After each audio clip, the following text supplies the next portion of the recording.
A proper classic chicken curry, warm, cozy, rich and deeply satisfying. The kind of curry that wraps you up like a big hug from your nan. Welcome back to Burmawala Kitchen. It's been a little while. I was off travelling, eating everything in sight, but now I'm back with a fresh batch of banging recipes. Let's jump straight into it.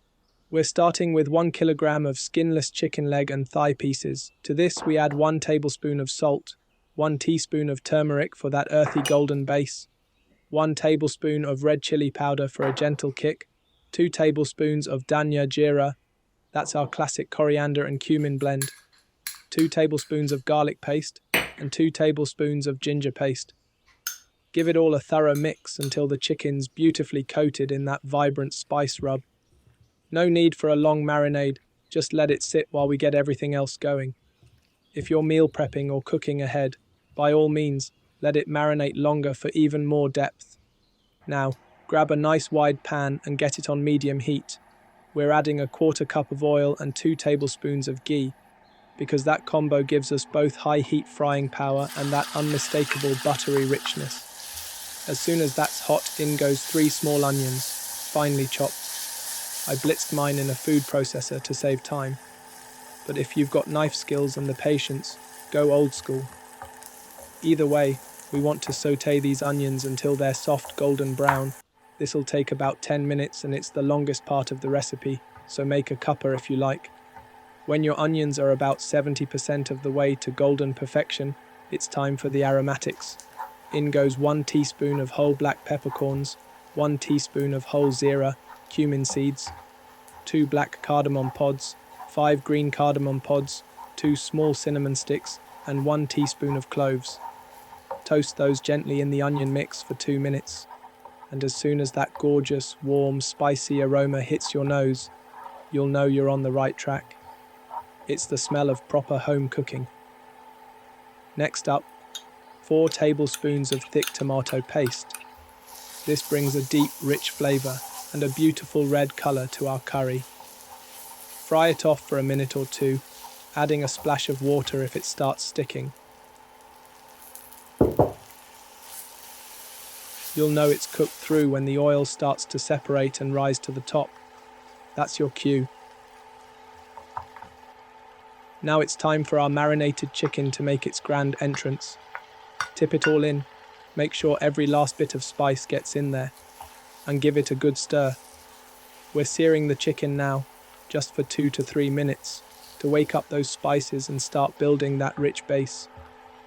Keep the heat at medium and stir often. We don't want anything catching at the bottom and ruining all that gorgeous flavour we've been building. Once the chicken has taken on some colour and you're smelling something amazing, it's time to add 2 cups of water. Pour it in gently from the side so we don't wash off all the masala. Stir to combine, pop the lid on, and bring it down to a gentle simmer. Let it bubble away on low heat for 40 minutes, just enough time for the chicken to cook through, the spices to marry together, and that sauce to thicken into something lush and irresistible.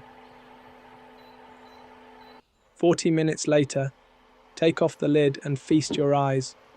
Thick, glossy gravy clinging lovingly to each piece of tender chicken, a layer of oil floating on top like a crown, and a smell so good it'll bring the whole family into the kitchen.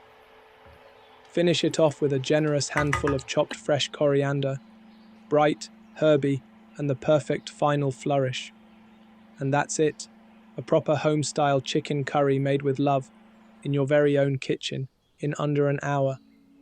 It's warm, rich, full of bold spices and deep flavour. And because we used leg and thigh meat, you've got that melt-in-the-mouth texture every single time.